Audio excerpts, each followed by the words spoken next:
Guys, अगर मैं आपसे कहूँ कि आपको अपने वे प्रोटीन या फिर क्रिएटिन में से कोई एक चीज़ ही लेनी है तो आप क्या लोगे?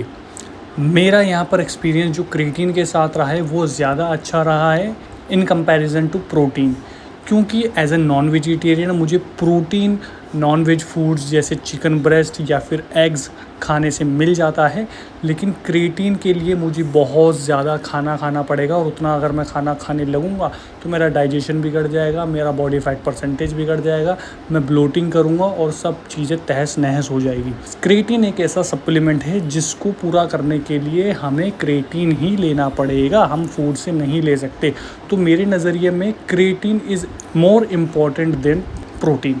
अब बात रही ये इतने इम्पोर्टेंट हैं क्यों लेना भाई, इसकी वजह से आपको वर्कआउट में बहुत ज़्यादा हेल्प मिलती है। एक तो ये आपकी मसल की एंड्योरेंस बढ़ाता है, मतलब कि आपको रेपिटेशंस ज़्यादा निकालने में बेसिकली हेल्प करेगा। जहां आप 10 रेपिटेशन निकालते थे वहां 12 या 15 रेपिटेशन भी सेम वेट से निकालने लगोगे जब आप क्रिएटिन लेने लगोगे तो। और ये चीज़ें मैंने लाइव एक्सपीरियंस की है, सिर्फ सुनी सुनाई बातें या सिर्फ रिसर्च में लिखा हुआ आया है, सिर्फ वो चीज़ नहीं, ये एक्सपीरियंस की हुई बात बता रहा हूँ मैं आपको। और इसके अलावा आपकी स्ट्रेंथ इंक्रीज़ हो जाएगी। अब स्ट्रेंथ तो इंक्रीज़ हो ही रही है क्योंकि हम ज़्यादा रेपिटेशन लगा रहे हैं, लेकिन आप ज़्यादा लोड भी उठा पाओगे अगर आप कम रेपिटेशंस में खेलना चाहते हो। जैसे कि कंपाउंड मूवमेंट, अगर आप डेडलिफ्ट लगा रहे हो, स्क्वाट्स लगा रहे हो, तो वहाँ पे आप 15 रेपिटेशन नहीं निकालोगे हैवी रेपिटेशन से, वहाँ तो सिर्फ 4-5 रेपिटेशन में भी मज़ा आ जाएगा अगर आप हैवी जा रहे हो तो उस केस में आप ज़्यादा लोड ले पाओगे कंपाउंड लिफ्ट्स में भी। तो क्रिएटिन मेरे अकॉर्डिंग एक नंबर 1 नीड होनी चाहिए अगर आप एक जिम गोअर्स हैं। अगर आपके पास इतने ही पैसे हैं कि आप एक ही सप्लीमेंट अफोर्ड कर सकते हो तो मैं रिकमेंड करूँगा कि आप पहले क्रिएटिन लें और अपना जो प्रोटीन की रिक्वायरमेंट है पहले कोशिश करें कि आप वो फूड से ही कंज्यूम करें। अगर आप फूड से कंज्यूम नहीं कर पा रहे हैं तब फिर आप अपना प्रोटीन लें ताकि आपकी मसल रिकवरी, मसल रिपेयर हो सके और मसल बिल्डिंग में हेल्प हो सके। मैं बिल्कुल ये नहीं कह रहा कि प्रोटीन नहीं ख़रीदना चाहिए, प्रोटीन भी ज़रूरी है, लेकिन नंबर 1 यहाँ पर जो मैं प्रायोरिटी रखना चाहता हूँ वो क्रिएटिन की रखना चाहता हूँ कि क्रिएटिन नंबर 1 सप्लीमेंट है मेरी एक्सपीरियंस में, मेरे ओपिनियन में। मसल बिल्डिंग कर रहे हो या फैट लॉस कर रहे हो, दोनों केसेस में आप ले सकते हो अगर आप उस लेवल पे खेल रहे हो तो।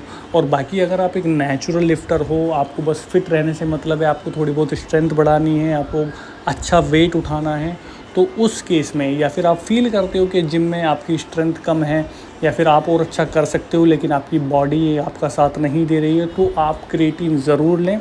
या फिर अगर ऐसा भी है कि अगर आपको 3-6 महीने हो चुके हैं और आपने अभी तक कोई सप्लीमेंट नहीं लिया है तो मेरे भाई आप 100% आप सबसे पहले क्रिएटिन लो। तो उससे क्या होगा ना, आपको जो बेनिफिट मिलेगा, आपको जो वर्कआउट में खुद से फील और एक्सपीरियंस करोगे, आपके पहले आप जो वर्कआउट लगाते थे और आप जो वर्कआउट लगाते हो क्रिएटिन लेने के बाद, तो उसमें फ़र्क आ गया है। शायद पहले आप 10-10 केजी के डंबल से आप बाइसेप कर्ल करते होंगे और क्रिएटिन लेने के बाद आप 12, 12.5 और 15 तक भी डंबल लिफ्ट कर सकते हो।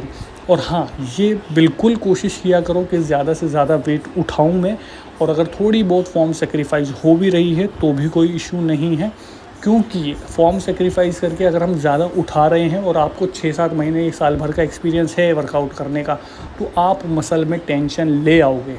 तो वर्कआउट करने का तरीका भी धीरे धीरे बदला जाएगा और सप्लीमेंटेशंस भी ऐड करने पड़ेंगे। बाकी यही थी दोस्तों गाइस आज की मेरी वीडियो। अगर आप क्रिएटिन मंगाने की सोच रहे हैं तो लिंक डिस्क्रिप्शन में जो मैं यूज़ करता हूँ, ये बिल्कुल भी कोई पेड प्रमोशन नहीं है। अगर आपको ये मंगाना है तो आप लिंक पे क्लिक करके मंगा सकते हैं, सेम प्राइस का पड़ेगा जितने का वो आता है। बाकी मैं मिलता हूँ आपसे कल की वीडियो में, तब तक के लिए गुड बाय।